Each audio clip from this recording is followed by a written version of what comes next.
నమస్తే అందరికీ. శ్రీమాత్రే నమః. అందరూ బాగున్నారా? ఈరోజు ఈ వీడియోలో మీ అందరికీ హనుమాన్ చాలీసాలోని రెండో అధ్యాయం చెప్పబోతున్నానండి. సెకండ్ లైన్ మనం తెలుసుకుందాం ఈ వీడియోలో. యాక్చువల్లీ ఫస్ట్ వీడియో మనం మాట్లాడుకున్నాం కదా! ఆ వీడియోని పక్కన ఐ బటన్‌లో ఇస్తాను. కింద డిస్క్రిప్షన్‌లో కూడా ఇస్తాను చూడండి. సెకండ్ లైన్ మనం మాట్లాడుకోబోతున్నాం అనమాట. ఫస్ట్ మనం అసల జై హనుమాన్ జ్ఞానగుణసాగర జయకపి లోక అని మాట్లాడుకున్నాం.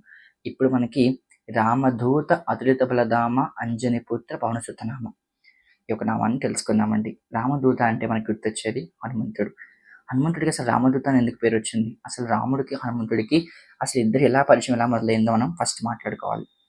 మనకంట ఒకసారి వాలికి, సుగ్రీవుడికి యుద్ధం జరుగుతుందనమాట. వాలి, సుగ్రీవుడు యుద్ధం జరిగితే సుగ్రీవుడు వెళ్లి యుష్మ పర్వతం మీద కూర్చుంటాడు. ఆ పర్వతం మీదకి వాలి రాడనమాట.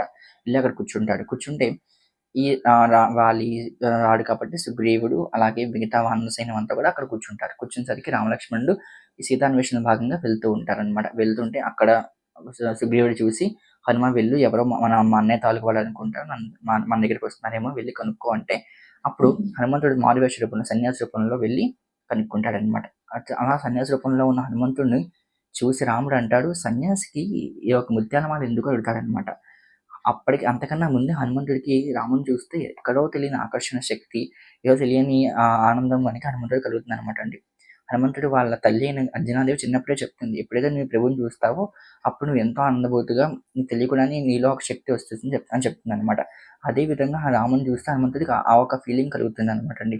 అప్పుడు దాంతో ఈ యొక్క రాముడు ఇలా అడిగేసరికి బ్రహ్మదేవుడు హనుమంతుడికి ఇచ్చిన వరం అనమాట. ఆ ముత్యాల దండ అనేది.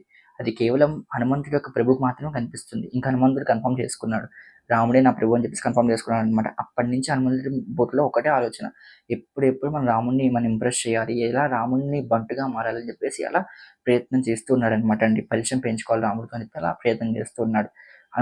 రాముడు, లక్ష్మణుడు ఇద్దరు కూడా 4 నెలలు ఈ యొక్క కిష్కింధలో ఉన్నారనమాట అండి. ఆ 4 నెలల సమయంలో రాముడి పట్ల హనుమంతుడికి ఎంతో భక్తి విశ్వాసం పెరిగిపోయింది. అలాగా అప్పుడేం చేశాడు సుగ్రీవుడి దగ్గరికి తీసుకెళ్ళి సుగ్రీవుడేమో రాముడికి ఒక మంచి ప్లేస్ ఇచ్చి కూర్చోమని చెప్పాడనమాట. కానీ లక్ష్మణుడిని కూర్చోమని చెప్పలేదు. హనుమంతుడు కోపమొచ్చి ఏం చేశాడు, గాల్లో ఎగిరి ఒక గంధపు చెక్క తీసుకొచ్చి అక్కడ పాడేసి దాని మీద లక్ష్మణుడిని కూర్చోమన్నాడనమాట. అప్పుడు అండి ఫస్ట్ టైమ్ రాముడు హనుమంతుడిని చూసి నవ్వాడనమాట. ఆ నవ్వుకి హనుమంతుడికి చాలా ఆనందం వేసి ఇలాగే స్వామి మనం మెప్పిస్తున్నాడని చెప్పేసి అలా ఎప్పుడు ఏదో ఒక పని చేస్తూ స్వామిని మెప్పిస్తున్నాడనమాట అండి. ఆ తర్వాత ఏమైంది, ఆ మెప్పుతోనే రాముడంటే హనుమంతుడికి భక్తి పెరిగింది. హనుమంతుడంటే రాముడికి నమ్మకం పెరిగింది. ఆ నమ్మకంతోనే ఆ రాముడి యొక్క ఉంగరాన్ని హనుమంతుడికి ఇచ్చాడనమాట. ఆ ఉంగరం తీసుకెళ్ళి సీతాన్వేషణ భాగంగా మనకి ఈ కథ అంతా తెలుసు కదండీ. సో, ఈ విధంగా ఏమైందంటే గురు భక్తి, శిష్యానురక్తి నమ్మకం అనేది ఇద్దరి మధ్య ఏర్పడిందనమాట. అందుకే అంటూ ఉంటారు. రామ లక్ష్మణులు ఎలా ఎంత అన్యోన్యంగా ఉంటారో హనుమంతులు కూడా అంతే అన్యోన్యంగా ఉండాలని చెప్పేసి అంటూ ఉంటారనమాట. అంటే ఏంటి ఇక గురువు, శిష్యుడు ఎలా ఉండాలని చెప్పేసి మనకిలా అర్థమవుతుందనమాట అండి. ఈ విధంగా మనకి రామదూత అనే నామాన్ని తెలుసుకున్నాం. తర్వాత అతులిత బలధామ అంటే తెలుసుకున్నాం.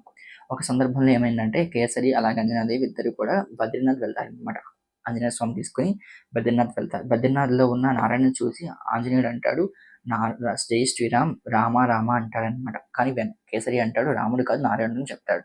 కానీ ఆ వెనకాల ఉన్న ఈ యొక్క విశ్వాంబర మహర్షి అంటే ఆయన ఎంతో తపస్సు చేసి ఎవరితోని మాట్లాడకుండా తనలో తానే ఉంటాడనమాట.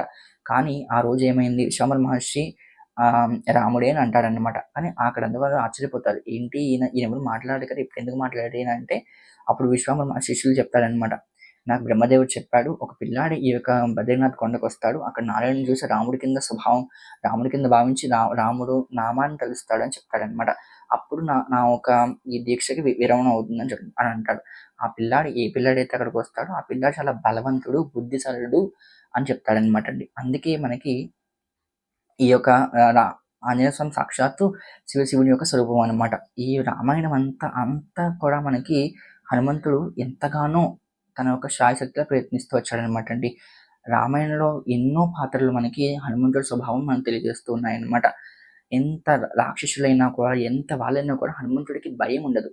తన యొక్క బలాన్ని మించి తను పోరాడుతూ ఉంటాడనమాట అండి. ఈ విధంగా మనకి ఈ యొక్క లైన్‌కి అర్థం తెలుసుకున్నాక తర్వాత అంజనీపుత్ర పవనసుత అనేది నెక్స్ట్ తెలుసుకుందామండి.